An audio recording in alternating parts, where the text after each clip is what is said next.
वर्दी का रौब दिखाकर बनाता है शारीरिक संबंध। उत्तर प्रदेश के जनपद मुरादाबाद के थाना मझौला के निवासी महिला ने अपने पति पुलिसकर्मी पर अत्याचार का आरोप लगाया है और पति नहीं समझता है पत्नी और ना ही कभी पत्नी का दर्जा दिया है। तो वही पत्नी हर्षिना ने अपने पति पर दूसरी औरत से संबंध होने का आरोप भी लगाया है। बुलंदशहर निवासी हर्षिना की शादी 2019 में बुलंदशहर निवासी अजीत सिंह से हुई थी, जिसमें युवती के परिजनों ने 25 लाख रुपए खर्च करके लड़के को दहेज दिया, जिसमें लड़के अजीत की डिमांड पर स्विफ्ट डिजायर गाड़ी के साथ सोने चांदी के आभूषण भी दिए थे। लेकिन लड़का अजीत ने शादी के बाद से कभी हर्षिना को अपनी पत्नी नहीं माना और ना ही अपने साथ रखा। आपको बता दें कि अजीत थाना मुंडापाड़े में 112 पर तैनात सिपाही है, जो कि अपनी वर्दी के रौब में अपना पत्नी के साथ अत्याचार कर रहा है और आए दिन उसे प्रताड़ित करता है, मारपीट करके गाली गलौज देकर घर से निकालने की धमकी देता है, जिससे आहत होकर आज युवती ने मुरादाबाद एसएसपी प्रभाकर चौधरी से न्याय की गुहार लगाई है और अजीत को नौकरी से बर्खास्त किए जाए की मांग की है। आप देख सकते हैं कानून के रखवाले का क्या हाल है। मुरादाबाद पुलिस के ऐसे कारनामे सुर्खियों में बने हुए हैं। महिला को प्रताड़ित करके शारीरिक संबंध बनाते रहते हैं ये वर्दीधारी। अब देखना ये होगा कि तेज तर्रार एसएसपी होने के बावजूद भी पुलिसकर्मी ऐसे ही मौज लेते रहेंगे या एसएसपी साहब इन पर कोई शिकन।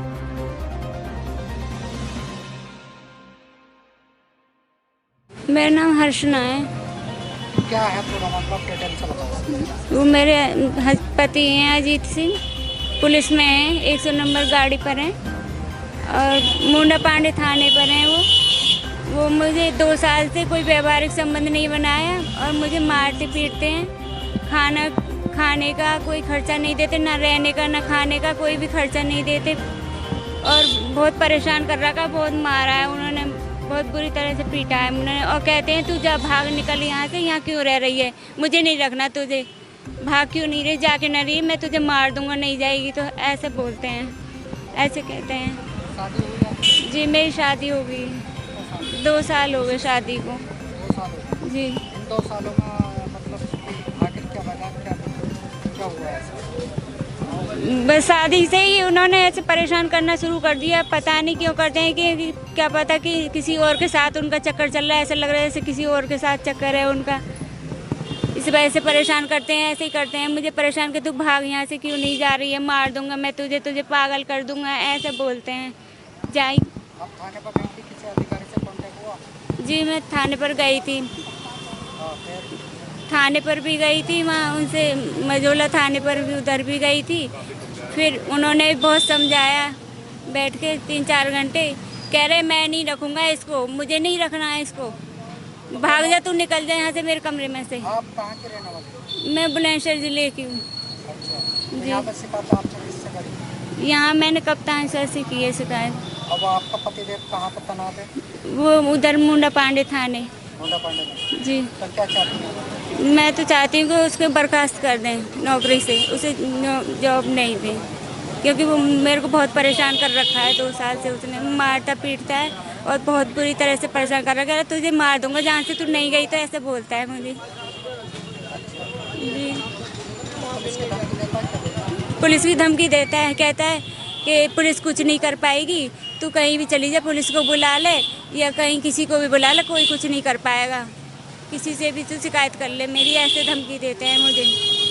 और मेरे पीछे पीछे लोग लगा देते हैं मारने के लिए। मेरे पीछे कल भी गाड़ी लगाई हुई थी उन्होंने मारने के लिए, मेरे पीछे पीछे लगे रहते हैं। मेरा नाम राजकुमारी है जी। आपकी भी कौन है? मेरी बेटी है ये, क्या नाम है? हर्षना नाम है बेटी का। पूरा मामला यही है, देखो 27 जून को 2 साल हो जाएंगी। मैंने 2 साल पहले अच्छे तरीके से शादी की थी, जो इन्होंने डिमांड की हमने उपहार के रूप में वही दिया और उसके बाद में शादी के बाद ही लड़की से कोई संबंध, कोई मतलब नहीं है इसका बिल्कुल भी। और हम समझाते परेशान हो गए, रिक्वेस्ट करके देखे बेटी को हमारी को क्यों नहीं अपना रहे, बड़ा बहुत दुखी हो गए हम। मेरे इसके भाइयों का अपना परिवार है, मैं बिना इसके पापा भी नहीं है, मैं इस बेटी को लेके मैं बताओ क्या करूँगी अब। नहीं, मैं सीओ साहब से भी एप्लीकेशन पहुंच गई है मेरी, अब मैं कप्तान साहब से भी मिल के आई हूँ। उन्होंने हैं उन्होंने बोल दिया है कि मैं बर्खास्त कर दूंगा। कहाँ पर तैनात? मुन्ना पांडे थाने चौकी दलपतपुर में तैनात हैं वो। क्या धमकी दे रहा है आपकी बेटी? बेटी को बोल रहे हैं मेरा रूम खाली कर दे, धर्मशाला नहीं है। और उन्होंने इंस्पेक्टर के सामने मझौला थाने में ये बोल दिया कि मैंने डिसीजन ले लिया, मुझे रखनी नहीं है, मैं नहीं रखूँगा, जो चाहो आप। मैं और जान से मारने की धमकी इसको देते हैं।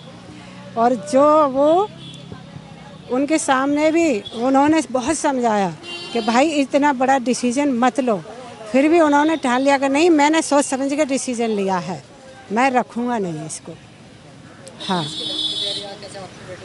पुलिस की धमकी दे रहा था, इसको मार पीट के बहुत मारा। इसको मारने के बाद में बोल रहा है एम्बुलेंस बुला ले, पुलिस भी ला ले, देखो क्या करेगी पुलिस।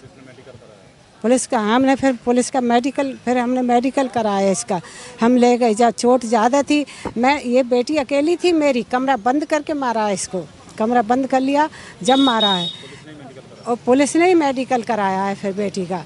उसके बाद में मैं तो दूसरे दिन आई थी, सुन के मेरी बेटी अकेली है, पता नहीं कि मारने की धमकी देता तो मार ना दे। मुझे बहुत दुख हुआ, मेरी बेटी को मार देगा ये, मैं क्या कर लूँगी। इसलिए मैं इसके पास आ गई, 1 तारीख को आ गई थी मैं।